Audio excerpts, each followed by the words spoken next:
Hello सांग माने स्वागत करुछि मोर आउ गोटे नुआ भिडियो को। आज मु एही भिडियो रे कहिबी मो बापा मा नथिबा समय रे मो भाई मो सहित किपरि खेलिला कहिबी चलंतु। मोर नाम अंकिता, मो बयस 21 वर्ष हेबो आउ मु एबे +3 सारी घरे रही चाकिरी पाई प्रिपेयर हेउछि। मु देखिबाकू बहुत गोरा आउ मोर दुईटी जाक पूरा टाइट होई दोहलुछि। मो भाई मध्य मो भली चाकिरी पाई प्रिपेयर हेउछि। मो भाई भारी नाळुआ पिलाटीए राति सारा मुखी मारी सकाळ 10टा पर्यंत सोईथाए आउ मु मध्य सेमिति सकाळ 8टा पर्यंत सोईथाए।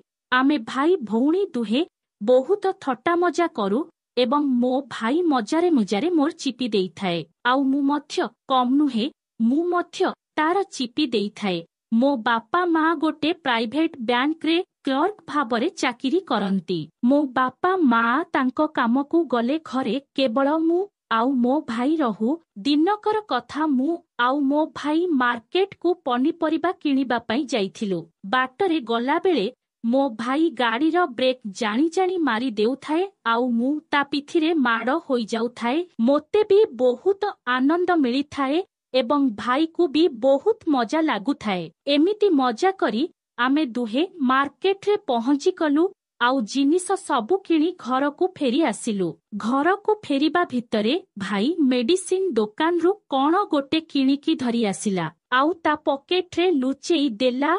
मु पचारिली भाई कोन किणिलु? सेइठु से कहिला किछि नाई, सेमिति तंटी टिके पेन हेउछि त मेडिसिन किणिली बोली कहिला। मु हम हेइथिबो बोली भाबिली।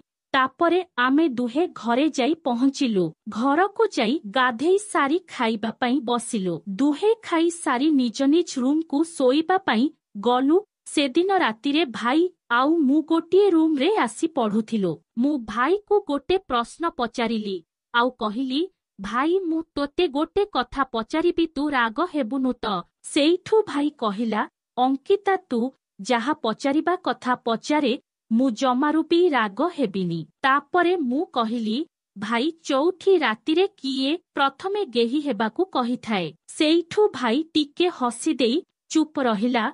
मु ताकू पुणी थरे पचारिली। से कहिला, तू जेबे बाहा हेबु सेबे जानिबु बोली कहिला। मु ताकू आउ थरे कहिली, प्लीज भाई कुह टिके।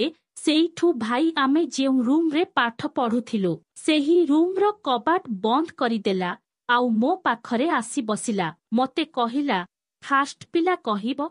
तापरे भाई मो जंघ सारा हाथ मारिबाकू लागिला। सेतिकी बेळकू मो देह पूरा सीतेई जाउथिला। मु आखि बंद करी शांति अनुभव करुथिली। तापरे भाई धीरे धीरे आउ टिके भितरकू हाथ मारिला। मु पूरा उत्तेजना रे भरी रहिथिली आउ मो देहर रूम सबु टिंगेई होई थिया होई गला। एमिति किछि समय भाई मते शांति देबा परे कहिला, अंकिता किपरि लागुछि? सेइठु मु कहिली, भाई बहुत मजा लागुछि। भाई आहुरी कर बोली मु धीर स्वରରେ ताकू कहुथिली। ठीक सेतिकी बेळकू मो मा कबाट ठक ठक कला।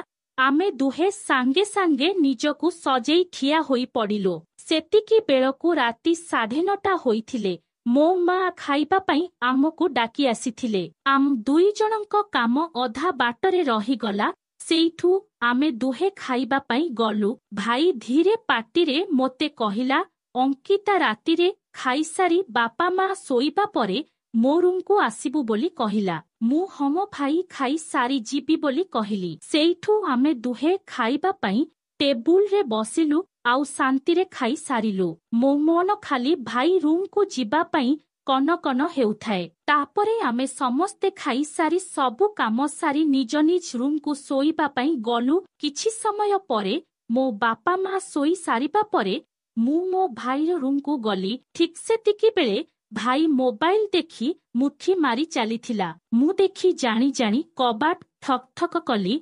से चमकी पड़ी साल घोड़ेई होई गला। मु तापरे भीतर को गली। भाईर मोबाइल रे खाली सेही वीडियो जाक चली थाए। मु सेही वीडियो देखी पूरा पागली भली होई जाउथिली। किछि समय परे भाई मते ता बेड रे सोइबा पई कहिला। मु ता बेड रे सोइली। ତାପରେ ଭାଇ ତାର ବ୍ୟାଗରୁ କଣ ଗୋଟେ ନେଇ ଆସିଲା ଆଉ ମତେ ଧରେଇ ଦେଲା। ମୁଁ ସେଇଟା ଧରି ପଚାରିଲି, ଭାଇ ଏଇଟା କଣ? ସେଇଠୁ ଭାଇ କହିଲା, ଏଇଟା ହେଉଛି ସେଫ୍ଟି ଗାର୍ଡ। ଏହାକୁ ଲଗେଇ ଯିଏ କରିବ ବହୁତ ଆନନ୍ଦ ମିଳିବ ବୋଲି କହିଲା। ଏମିତି କହି ସେ ସେଇଟାକୁ ଲଗେଇ ଦେଇ ମୋତେ ପୁରା ସ୍ୱର୍ଗ ସୁଖ ପ୍ରଦାନ କଲା। ଆଉ ଆମେ ରାତି ସାରା ରେଷ୍ଟ ନେଇ ନେଇ ପୁରା ମଜା କରୁଥାଉ। ସେଦିନ ରାତିରେ ଭାଇ ମତେ ପୁରା ସବୁ ଶିଖେଇ ଦେଲା ଆଉ ମୁଁ ପୁରା ଖୁସି ହୋଇଗଲି। ତ ସାଙ୍ଗମାନେ, ଆପଣମାନଙ୍କୁ ମୋର ଏହି କାହାଣୀଟି କିପରି ଲାଗିଲା କମେଣ୍ଟରେ ଜଣାନ୍ତୁ। ମୋ ସହିତ କଥା ହେବାକୁ ଚାହୁଁଥିଲେ କମେଣ୍ଟରେ ମେସେଜ କରନ୍ତୁ।